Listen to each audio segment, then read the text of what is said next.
Boleh dapat penjelasan Sekejap boleh lah. Boleh? Sikit. Sekejap ya? Sikit. Terima kasih Datuk Yang di-Pertua. Terima kasih Yang Mohd Indra Mahkota. Sebut tadi pasal kedudukan ekonomi. Saya yalah ada berkait dengan keadaan ekonomi lah dan sebagainya, supaya tax regime tu sesuai dengan keadaan ekonomi kan. Itu maksudnya kan. Jadi saya nak tumpang tanya, apa perbezaannya keadaan ekonomi Malaysia dengan keadaan ekonomi di Eropah dan juga di Amerika? Berapa pertumbuhan ekonomi Malaysia dan berapa di sana? Boleh tolong bagi angka-angka? Okey, saya katakan tadi, angka tu kalau nak tepat, duduk dekat menteri tu. Selang dua je. Indra Mahkota jadi menteri pula ni. Saya pun fikir gini, menteri ada biar menteri lah jawab. Kalau saya jawab nanti kan menteri kecil hati pula. Saya cuma nak katakan begini, persiapan tu perlu dibuat kerana Perdana Menteri selaku Menteri Kewangan dah banyak kali sebut. Menteri Kewangan kedua pun sebut. Timbalan Menteri Kewangan dua-dua sebut, kata kita harus membuat persiapan menghadapi kemungkinan krisis kewangan yang bakal melanda negara kita. Ini disebut berkali-kali. Pasal salah patut dengar tu. Saya nak tanya Yang Berhormat sedar tak bahawa keadaan ekonomi kita, pertumbuhannya lebih baik daripada negara-negara lain di barat. Kita 5% di barat, baru 1%, minus pun ada. Itulah kehebatannya. Yang Berhormat Indra Mahkota tak berani nak sebut ni. Kalau tahu dah tak payah tanya lagi. Saya nak tengok berani ke tidak. Sebenarnya di pasal salah ada berani ke tak berani? Pasal salah. Sebenarnya gini, kerajaan sedang rasa takut sekarang. Sebab apa? Janji kerajaan, pengumuman rakyat negara berpendapatan tinggi yang perlu kita laksanakan segera dalam masa 3 tahun dari sekarang. Tapi ada syarat. Pertumbuhan negara mesti dicapai 6% setiap tahun tanpa gagal 3 tahun berturut-turut. Setakat ni 1 tahun pun tak pernah sampai 6% sekarang. Yang ada 4.3%. Satu masa 8% lebih. Pindaan 8% lebih. Ada bila? Satu masa tu bila? Tahun 80-an. Tahun apa?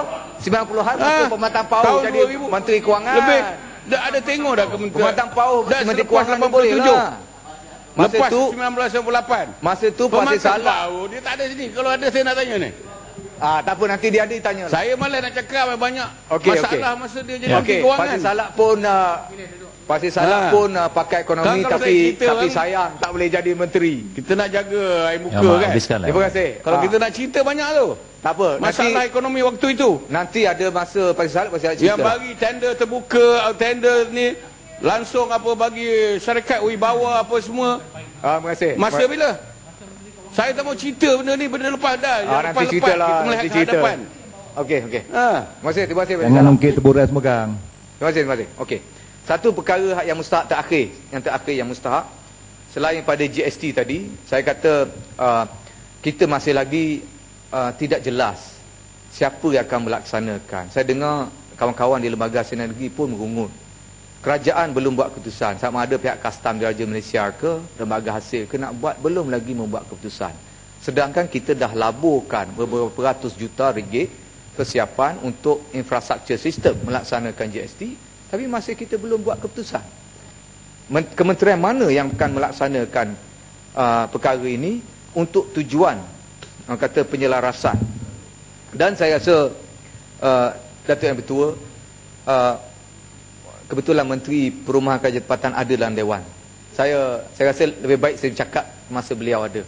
Saya minta dan saya kemukakan rayuan yang datang daripada rakyat yang berpendapatan sederhana telah pun menandatangan membeli rumah tapi terbengkalai.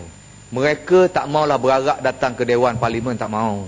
Mereka ni orang yang ada, orang kata ada maruah juga, tetapi mereka merasa teraniaya kerana mereka telah membeli rumah tetapi rumah tak wujud, yang ada semak saja, dan mereka terpaksa juga membayar installment berserta dengan kadar faedah.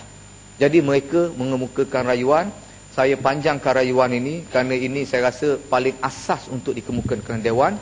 Kalau menteri dah kata tak boleh buat apa-apa, saya kemukakan lagi sekali permohonan mewakili mereka yang mereka perlu dikecualikan kos faedah kerana rumah terbengkalai dan tak wujud.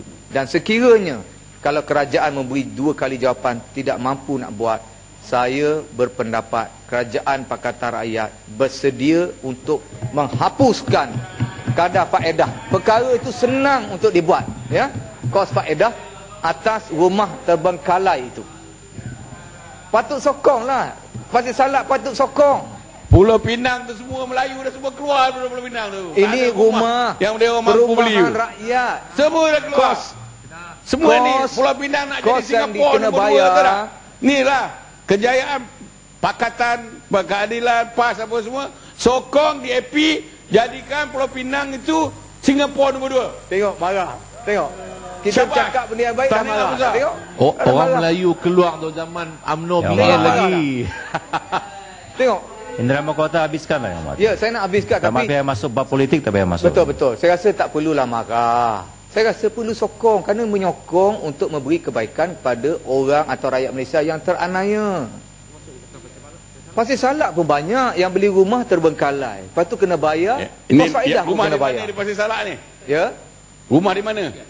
Tak Ha? kalau apa Pasir Dah Salak dah dekat mana? pokok Projek mana? kot. Sebut, Itu sebut. dia tak rumah. Dah ada projek mana? Mestilah ada perubahan. Takkan tak ada pakai di bubur-bubur. Pasir Salak. Projek mana?